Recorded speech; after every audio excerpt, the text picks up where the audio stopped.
Guillermo, Emil Amok to you.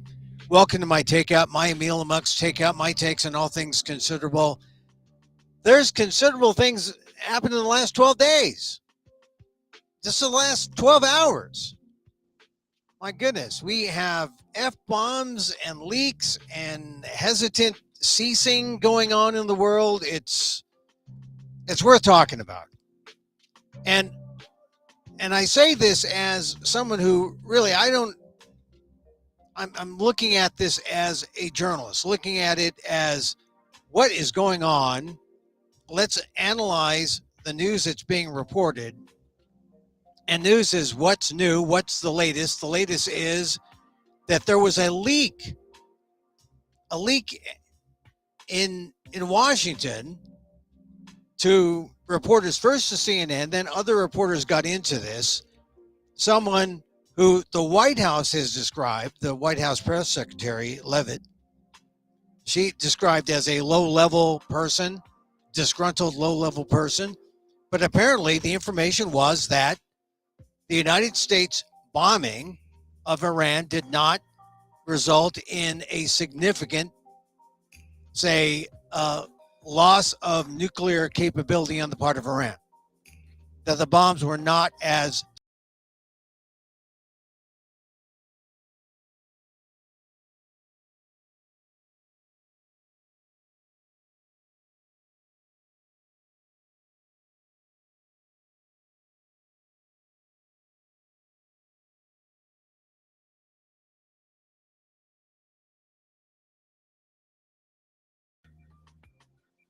it's significant they were back, at least my picture's back. So it's significant because we have a narrative that now is being brought out by CNN, having talked to not just the leaker, but there are two others. So they have three sources. So it's legitimate. And they're saying, hey, obliteration? There was no obliteration. At best, 3 months, a few months delay of Iran's capabilities. And of course, this is not going Donald Trump's way. Donald Trump, the president of the United States, wants you to think that, yeah, hey, he's been saying it. We're obliterating. We're obliterating the Iranians' capability. No, you're not, Donald. According to this assessment from U.S. intelligence. Of course, when does Donald Trump listen to U.S. intelligence? I mean, he didn't listen to Tulsi Gabbard, who said, oh, the Iranians aren't. I mean, you might think that Tulsi Gabbard is somewhat compromised, but it didn't stop her from being named as the national intelligence chief for the United States. So Donald Trump should listen to his intel chief. He didn't. He listened to Israel, was used by Israel and their intel to say, yeah, let's bomb them. Let's bomb those three sites. And, as he said in his initial speech on Saturday night, he said, Fordo, Natanz, Esfahan, those three sites. I mean, he's like saying like, we should know all of them. They were his targets. But it's not working according to plan for Donald Trump. The threat, if there was a threat, it seems that the damage from the bombs did not make a difference, as much of a difference as he had hoped. And he's continuing to sell this idea that the nuclear capability of Iran was obliterated, using that term, obliterated. And people are waiting for information. People are waiting for real verification. From the satellite sources, the original U.S. intel to the president was that maybe months. And the New York Times has reported it after CNN reported it. And it's messing with Donald Trump's narrative of the war. Now, you may not like CNN's narrative of the war any better than Donald Trump's narrative of the war, but this is what the news is about. Like waiting for what kind of retaliation Iran would mount. They did something yesterday. They had that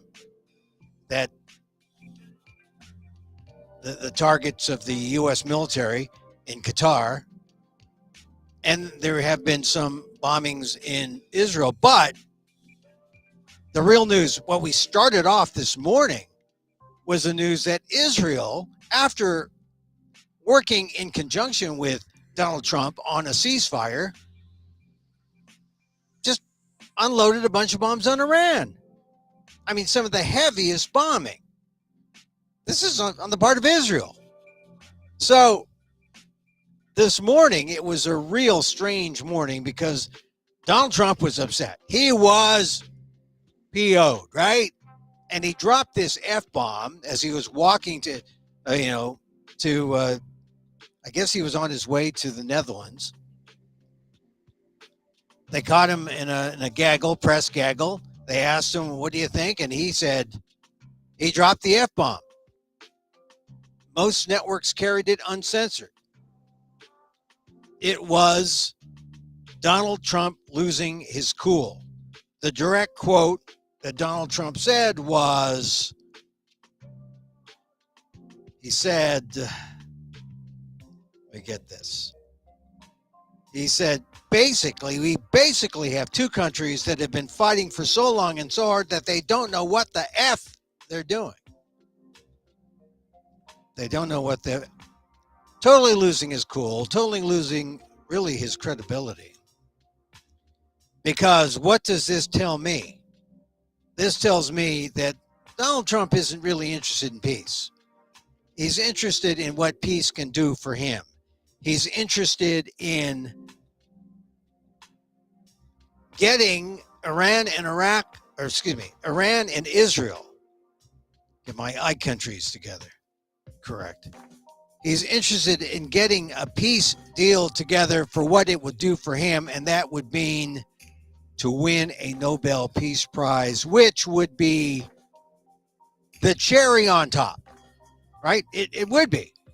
Donald Trump, the least qualified person ever to be president, the least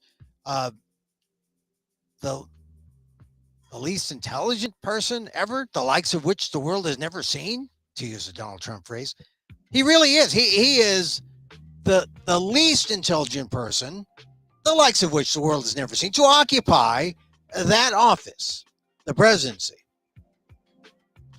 So it's clear all he wants to do is win the Nobel Peace Prize. Come on. We can't get the 6-day war. How about the 12-day war? He's using that term, 12 day. We want it to be the 12-day war. We want it over. I got a ceasefire. But it's a very hesitant ceasing because he orders it and then the bombs fall. Israel unloads bombs on Iran. Iran countered this morning, and Donald Trump had it this morning. Donald Trump he said, you guys we basically have two countries that have been fighting for so long, so hard, they don't know what the F they're doing. He was mad. He lost his cool, which is,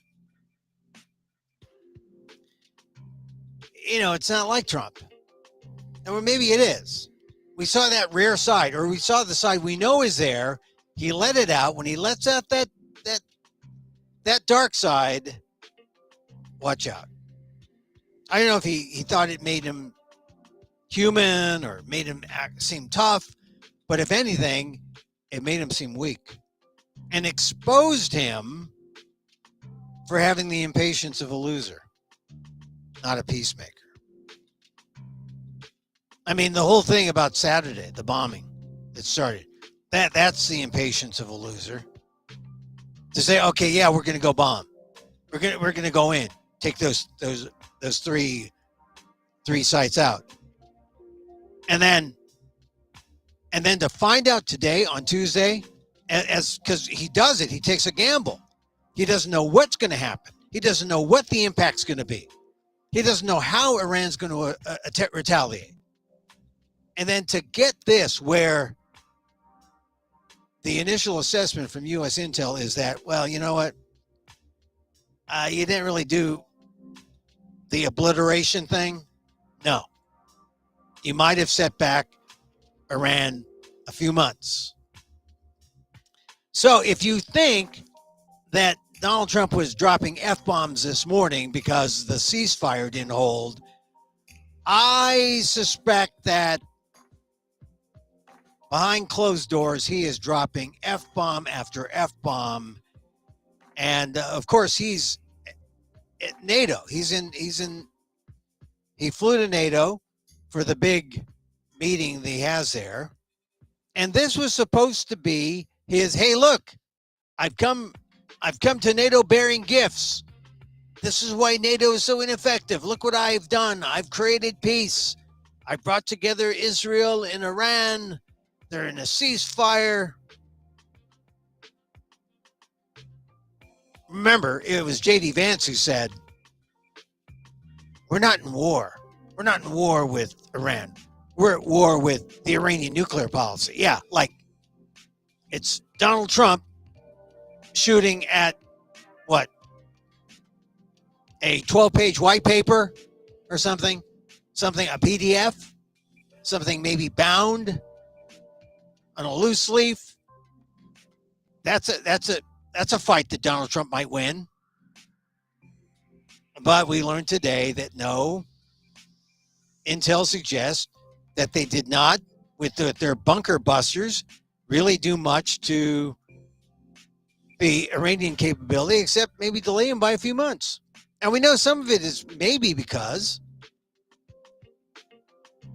Iran, who knows? I mean, it's been reported that people had seen trucks move material, unclear what material, but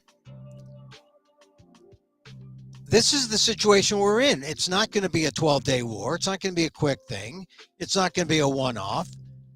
So what do we have? We have America really on Saturday when they bombed those 3 sites that now didn't do exactly what it thought or what it hoped it would do. We have the United States involved in a war. In a war. That's what it is. It's not a one-off. It's a war. And, it made me think about the current mayor of Oakland, Barbara Lee, who, when she was Congresswoman Barbara Lee in 2001, days after 9/11, made world headlines as the only member of Congress to stand up to the Bush administration's use of force against Afghanistan and or any other country that harbored terrorists. It was going to be a blanket authorization. But Barbara Lee said no. She was the only one. I mean, I think we should remember that. 2001. Barbara Lee is now mayor of Oakland. And that was one of the more courageous acts, her standing up to Bush in that authorization vote. Now, a lot of people poo-poo authorization, say, what is it? It means it's meaningless. But the fact is, and it wasn't immediate on Saturday when I was following on the television what was going on. Very few members of Congress stood up. I happened to get a note from Bobby Scott, Virginia representative, who said, no, where was the authorization vote? He urged, there's one presently that is before, the Congress, and it should be passed. But a lot of people just think, authorization votes, we can get by this. We don't really have to have that. Well, yes, you do. I mean, no, they don't. Well, yes, they do. See, that's a debate. How effective are authorization votes? Well, you put people on record. Were you for it or were you against it? Were you for the war or were you against the war? That's the purpose of the authorization vote. And even if you lose, you say, look at these people. They voted for it. They spent $1 trillion, countless lives. 20 years after, what happened in Afghanistan? That's why you need him. Accountability. So Barbara Lee had the wisdom 23, 24 years ago. 24 years ago, she had that wisdom. And isn't it funny? Today,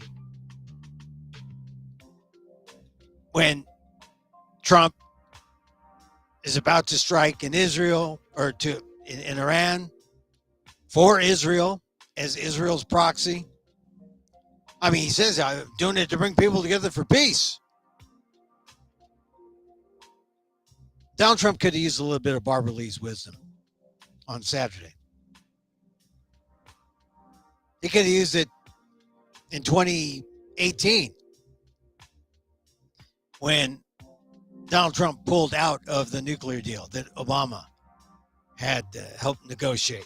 They called it the Iran nuclear deal. Obama led. Donald Trump pulled out.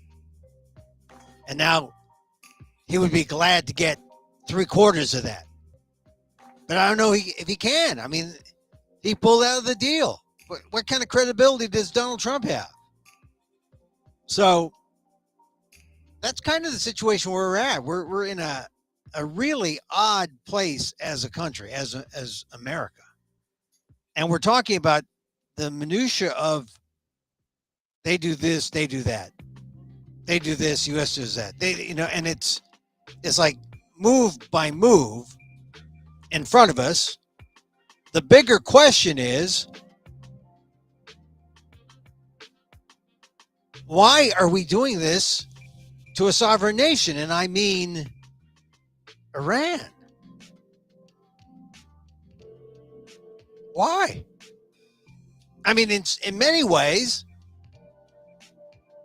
the United States is doing to Iran what Russia is doing to Ukraine. It's not an invasion like Russia to Ukraine, but it is, especially when you talk about regime change, which is like being floated out there. Donald Trump says, oh, no regime change. But in a second, he floats the idea, well, what about regime change? Is psychophants say, oh, no, we don't want regime change. Well, but I think they do. Vance and Hegseth, they say, oh, no, it's not about regime. I think it is. Because what is it? Well, certainly the United States can't officially be for regime change. That would be undemocratic. But hasn't stopped Donald Trump before. But that's the big thing. If you're for regime change, you're for acting on a sovereign nation, Iran, and it's none of the U.S.'s business unless it looks upon Israel and its interests as more important. So the way out of this really is through diplomacy. And pardon me, but I don't think you start diplomacy by bombing, right? I don't think you. And the Iranians are ready to talk, or they were involved in discussions, but Donald Trump said, hey, 2 weeks, I'll have some action. He came back in 2 days. Boom. Look at where we are now. This is what happens when you elect a man like Donald Trump, who is so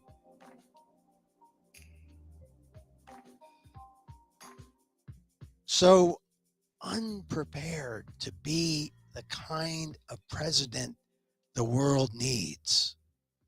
He is the least likely, least prepared,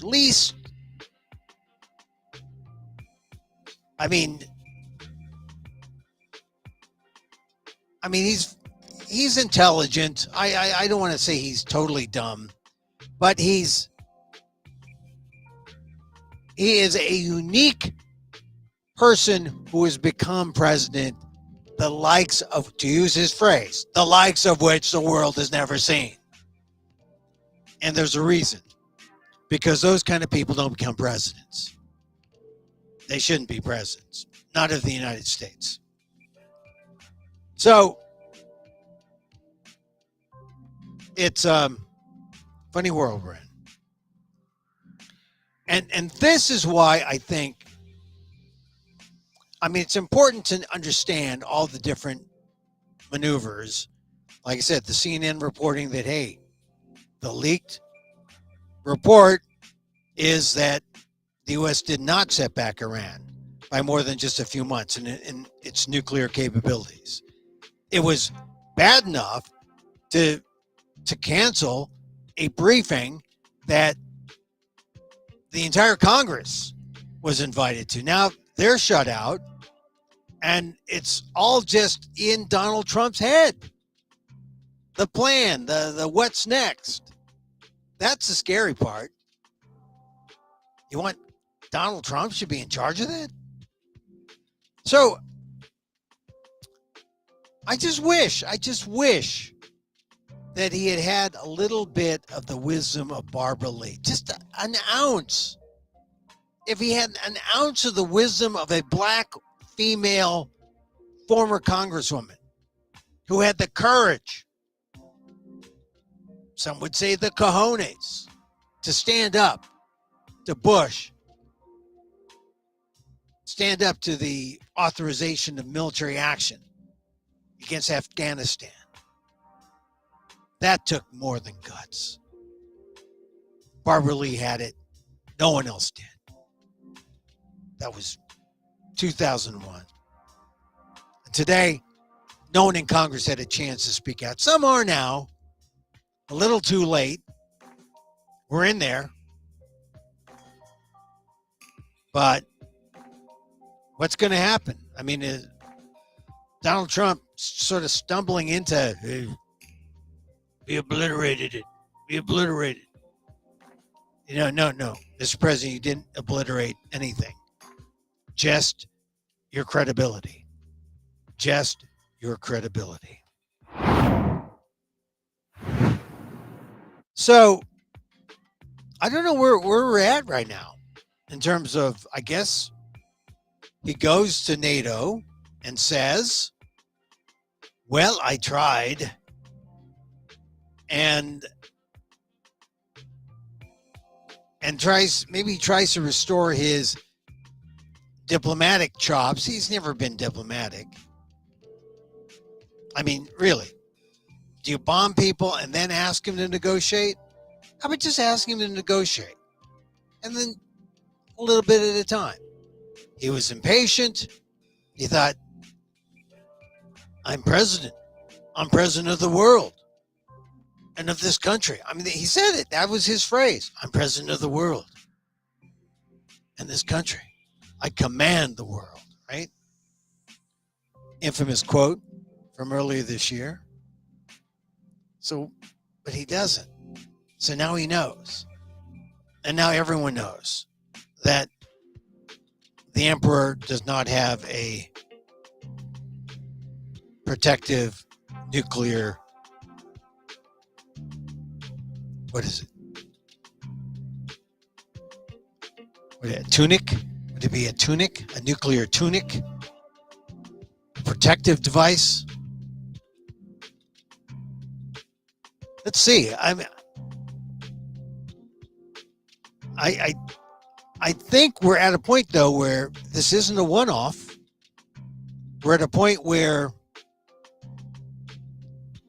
we're going to have to send in our talkers. Who are the talkers? Vance, Hegseth, Lutnick. Man. I mean, I don't want to say where's Henry Kissinger when we need him, but we need some sharp people in there. And Donald Trump by virtue of using the F-bomb this morning, kind of signal to the world, I get mad, I get angry, I'm not that smart, I'm not that patient. Let's get it done. Let's get it done. So, don't know where this is going. Don't know where this is going. And I just hope that, here's the truth. Talk to people. Find out where they're getting their sources. Where are they getting their news? I mean, you could get your news from CNN or MSNBC or Fox even, but don't let it be the exclusive place to get your news. Go to the Times. Go to the Washington Post. Go to Al Jazeera. Put together some your thoughts about this, because look, the fact that the American people through Congress did not have a say in this, that should upset you. Just as Americans, they're doing this in your name. And then beyond that, beyond talking to other Americans, talk to other Americans who have Iranian backgrounds. Talk to the Gazans, talk to the Palestinian protesters, talk to the Israelis, talk to everyone. Find you'll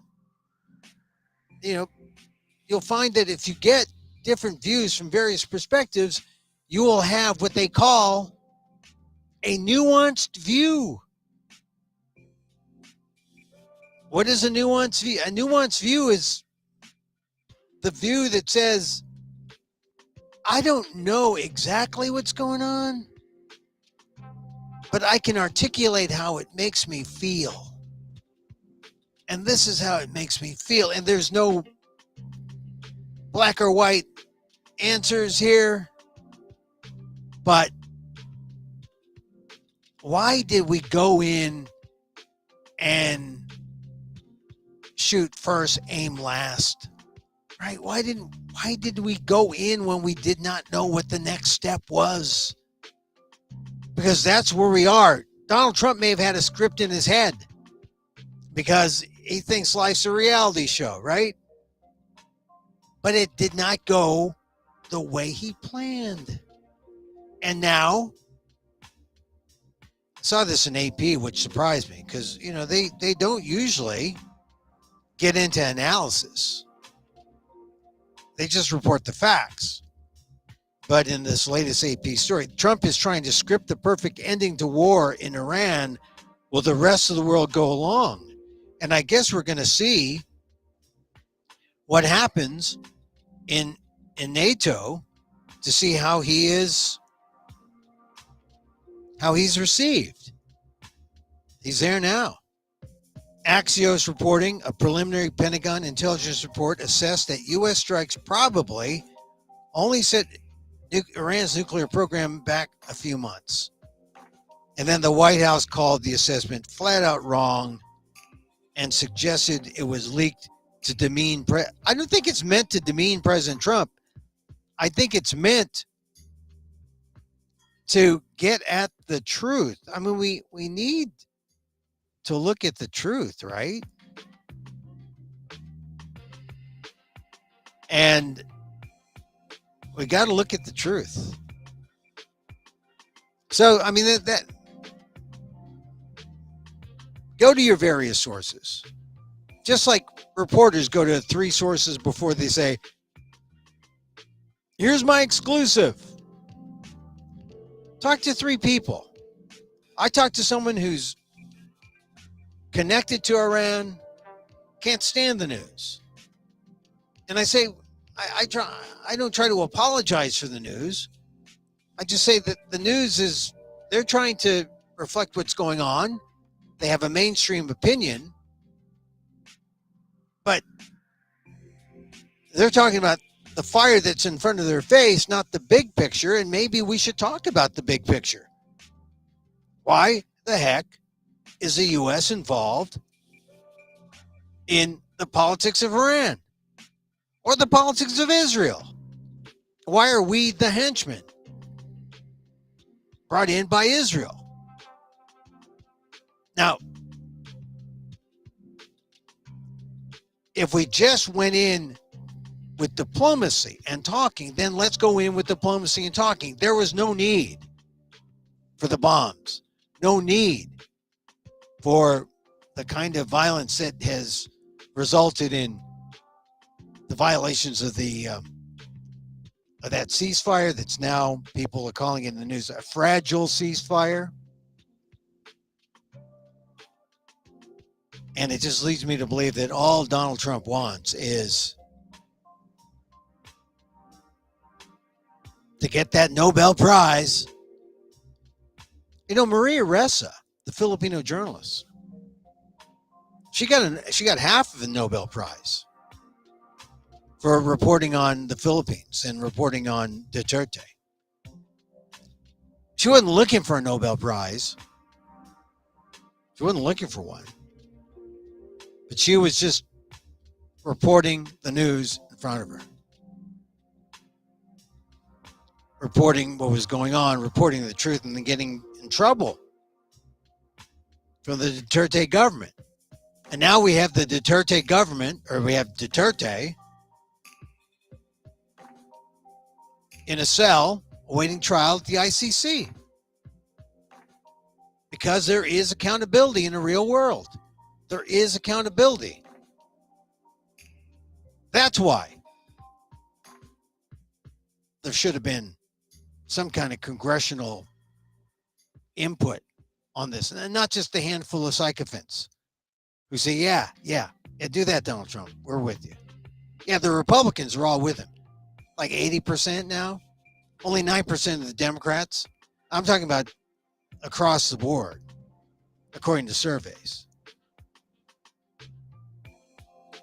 That's not going to win the hearts and minds of the American people. So that's where we are. We'll pay attention, see what's next, what happens to Trump with NATO. In the meantime, Vincent Chin Day, 23rd, yesterday. If you missed my talk there, catch that. It's important. The chin death is worth mentioning this year more than any other time, even though 43 years after. Asian Americans can't forget. Not when more than half of Asian American adults say they experienced some kind of racial transgression, from mild slur to major, some kind of physical act. More than half Asian Americans say, yeah, I experienced that at work, and the internet, public spaces. It's real. And the big thing is that it's not older people who might be considered, that's an old person, they're a target. Young people are experiencing this. So catch my columns on theinquirer.net. I talk about Vincent Chin Day. It's important. And then here's the battle for the lock screen. This is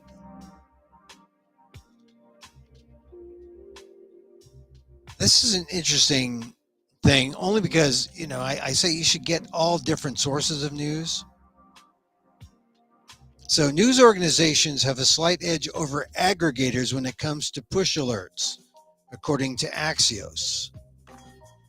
23% of Americans said they received a news alert in the past week, up from just 6% in 2014. So people want the news. They want to be told the news, but who is giving them the news? CNN, 16%.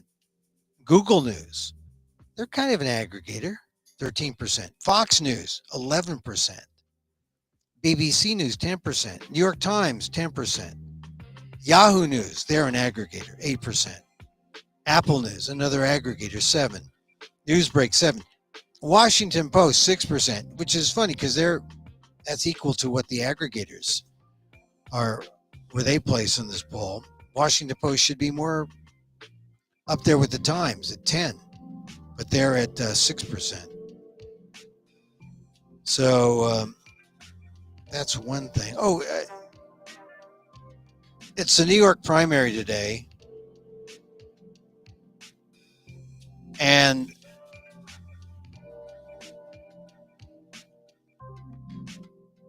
former Governor Andrew Cuomo, who was chased out of office in the, as the head of New York State, coming back as, again, I mean, it says something when the Democratic Party feels that the only person who is capable of running New York is a guy involved in the sex scandal. They can't come up with anyone else. So there is and the establishment is right there behind Cuomo, but there's a socialist, let's see, Madano, is that his name? He's in the polls, very popular, 18 to, under 40, educated class, very popular. He could win the mayoral primary.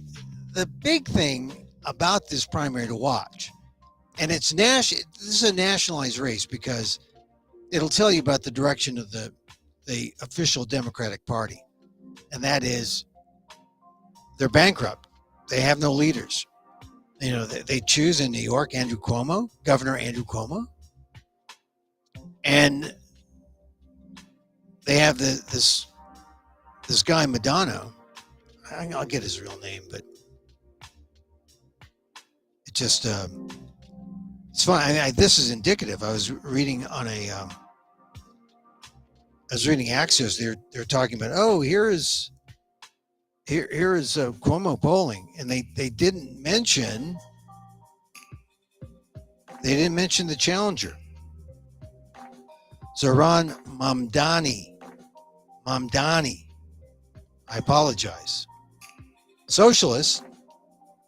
That's no reason. I mean, it's something when he's challenging, and he's the closest challenger to Cuomo. I think the biggest problem with this election is going to be the use of ranked choice voting. It's intended to save money, but what happens is it's kind of a game. You rank your choices 1 through 7 or 1 through whatever, however many people are there. And if the first one doesn't get all the, majority, if your first choice doesn't get in, then your second choice is in the running. And then maybe the third choice, if your second choice is, it's used to break ties.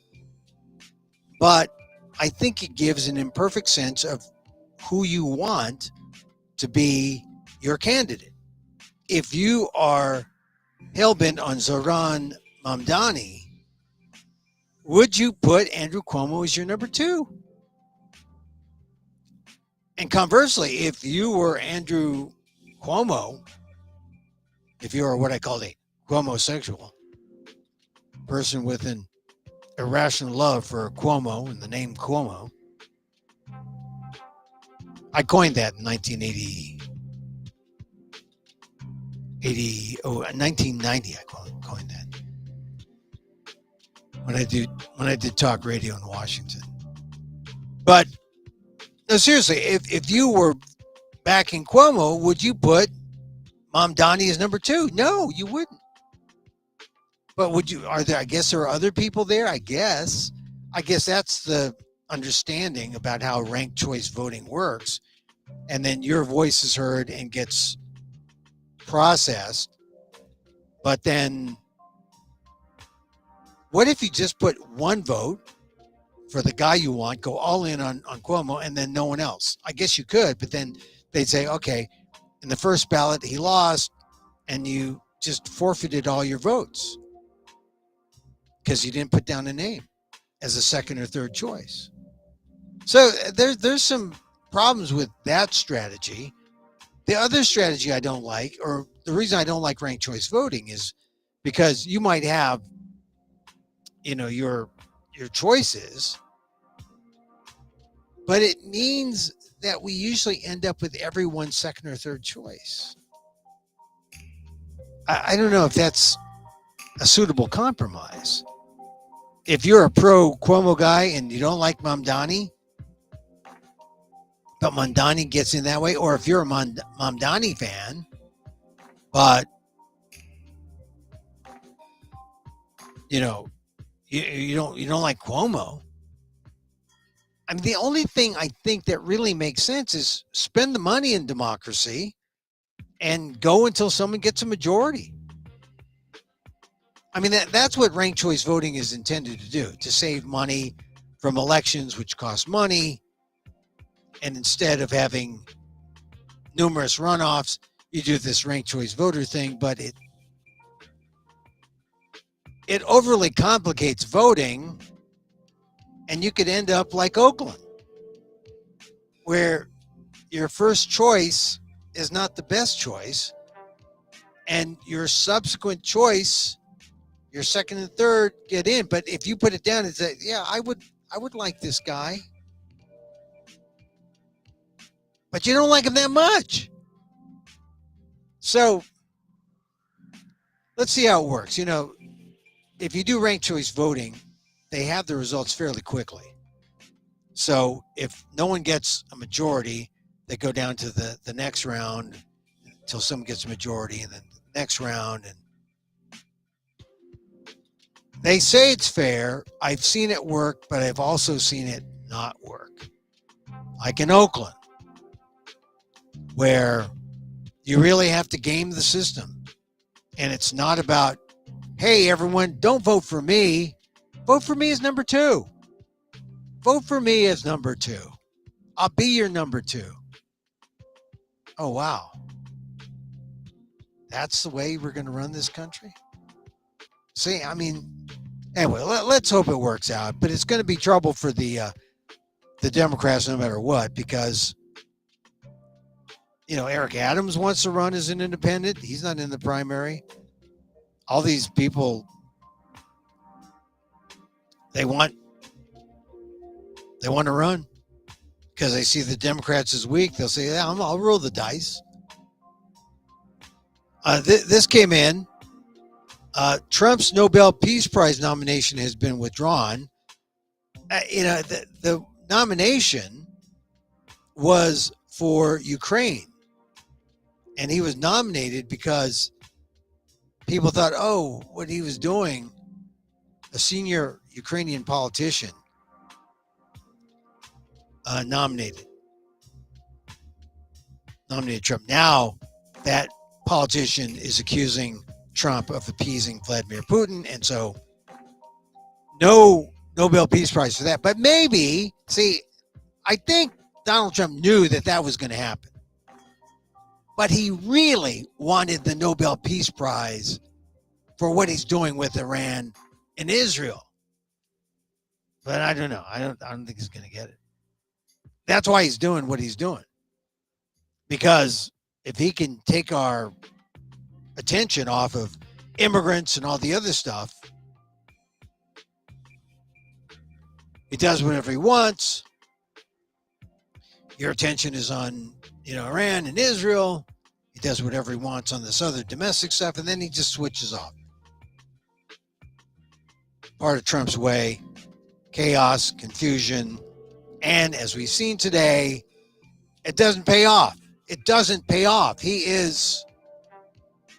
What has he done? It is not. The bombings of Saturday have not ended any nuclear capability of Iran. And now we got to think, number one, are we at war with Iran? And number two, should we really be involved in regime change in Iran? I mean, they're a sovereign country.